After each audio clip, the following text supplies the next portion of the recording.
গান্ধাৰীয়ে কৃষ্ণক দিয়া অভিশাপ লাগিল নেকি যাদৱ পৰিয়ালৰ গাত যদুবংশক চূড়ান্ত অপমান গদি মিডিয়াৰ জাত পাতৰ বিচাৰ কৰি বাতৰিৰ শিৰোনাম দিলে প্ৰখ্যাত সংবাদ গোষ্ঠী ইণ্ডিয়া টুডে যাক লৈ উত্তাল উত্তৰ প্ৰদেশৰ ৰাজনীতি ইণ্ডিয়া টুডেৰ কাৰ্যালয় ঘেৰাও কৰিলে সমাজবাদী পাৰ্টিয়ে উচ্চ বৰ্ণৰ লোকৰ মানসিকতাৰে লিখা গান্ধাৰীয়ে কৃষ্ণক দিয়া অভিশাপ লাগিল নেকি যাদৱ পৰিয়ালৰ গাত শীৰ্ষক এক বাতৰি তথা এখন ফটোৱে যাদৱ পৰিয়ালক আঘাত হনাৰ অভিযোগ উত্থাপিত হৈছে প্ৰশ্ন উত্থাপিত হৈছে দেশৰ প্ৰধানমন্ত্ৰী নৰেন্দ্ৰ মোদী কেন্দ্ৰীয় গৃহমন্ত্ৰী অমিত শাহ বা উত্তৰ প্ৰদেশৰ মুখ্যমন্ত্ৰী যোগী আদিত্যনাথক লৈ এনে ধৰণৰ নিম্ন ৰুচি সম্পন্ন বিভাজন সৃষ্টিকাৰী বাতৰি কৰিব পাৰিবনে বা পৰিয়ালবাদৰ কথা কোৱা ইণ্ডিয়া টুডে অমিত শাহৰ পুত্ৰই কিহৰ ভিত্তিত বিচিচিআই অধ্যক্ষ পদত অধিষ্ঠিত হ'ল সেই কথা ক'ব পাৰিবনে যিগৰাকী ব্যক্তি এইখন পৃথিৱীতে নাই সেইগৰাকী ব্যক্তিৰ ফটো ব্যৱহাৰ কৰি তেওঁৰ পৰিয়ালক মিছাকৈ এক আখ্যানেৰে সাঙুৰি বদনাম কৰাৰ চেষ্টা কৰাৰ অভিযোগ ইণ্ডিয়া টুডেৰ বিৰুদ্ধে এই ফটোখনলৈ ভালদৰে মন কৰক এফালে শিৱপাল সিং যাদৱ আনফালে অখিলেশ সিং যাদৱ আৰু মাজত মুলায়ম সিং যাদৱ আখ্যানৰ মনেসাজা কাহিনীয়ে পৰিয়ালবাদৰ কথা বুজাবলৈ এনেকুৱা ধৰণৰ ফটো ব্যৱহাৰ কৰি ইমান নিম্ন স্তৰলৈ নামিব পাৰেনে একাংশ গদি মিডিয়া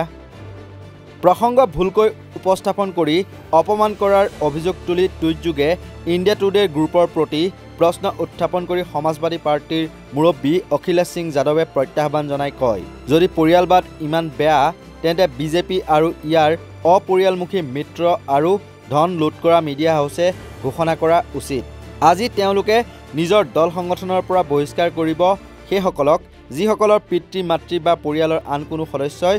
কেতিয়াবা ৰাজনীতিত জড়িত হৈ আছে আমি সেইসকলকো অতৰাই দিম সৰু পদৰ পৰা উচ্চ পদলৈকে যেনে মুখ্যমন্ত্ৰী যাৰ পদ পৰিয়ালৰ সম্পৰ্কৰ ওপৰত ভিত্তি কৰি গঢ় লৈ উঠিছে যিসকলৰ পৰিয়াল ব্যৱসায়ৰ লগত জড়িত তেওঁলোকৰ পৰা অনুদান গ্ৰহণ নকৰে আমি তেওঁলোকৰ নামৰ পিছত পৰিয়ালৰ নাম অৰ্থাৎ উপনাম ব্যৱহাৰ কৰা বন্ধ কৰি দিম আমি পৰিয়াল থকা কাৰো ভোট গ্ৰহণ নকৰোঁ কোনো বিষয়াৰ কন্যা বা পুত্ৰ বিষয়া নহ'ব বুলি চৰকাৰে নিয়ম কৰিব লাগে ডাক্তৰৰ ক্ষেত্ৰত পুত্ৰ বা কন্যা ডাক্তৰ নহ'ব এজন উকিল বা ন্যায়াধীশৰ ক্ষেত্ৰত সেয়া অধিবক্তা বা ন্যায়াধীশ হ'ব নোৱাৰিব সাংবাদিকৰ ক্ষেত্ৰতো পুত্ৰ বা জীয়ৰী সাংবাদিক হ'ব নোৱাৰিব ব্যৱসায়ীসকলৰ সন্তান ব্যৱসায়ী হ'ব নোৱাৰিব আৰু মিডিয়া হাউচৰ মালিকৰ সন্তান কেতিয়াও সেই মিডিয়া হাউচৰ মালিক হ'ব নোৱাৰিব ইত্যাদি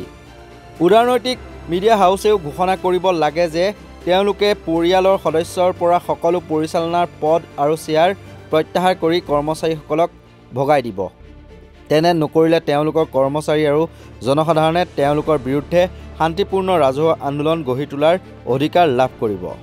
ইপিনে বুধবাৰৰ দিনা ইণ্ডিয়া টুডেৰ মুখ্য কাৰ্যালয়ৰ সন্মুখত প্ৰতিবাদ সাব্যস্ত কৰি সমাজবাদী পাৰ্টিৰ নেতা কৰ্মে ইণ্ডিয়া টুডেৰ বাতৰি কাকত বা আলোচনীসমূহো জ্বলাই দিয়ে